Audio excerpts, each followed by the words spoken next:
This is the setup from the garden. Here we have the upstairs with all the chicks, which is also partitioned off. Then we have the downstairs, which is being recently cemented. Then we go to the big shed, the big daddy on the floor. We have the door.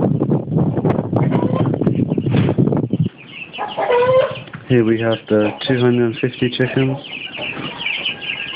which are all happy, hopefully.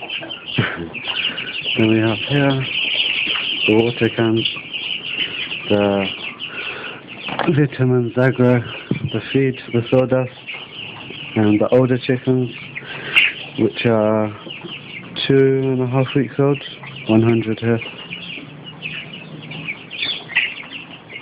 They're all happy. And they got some meat on them, as you can see, about half a kg. But from now on they start adding the weight on. So that's my setup. The small one, which is holding about 100 chickens at the moment at the top, 250, and then 100.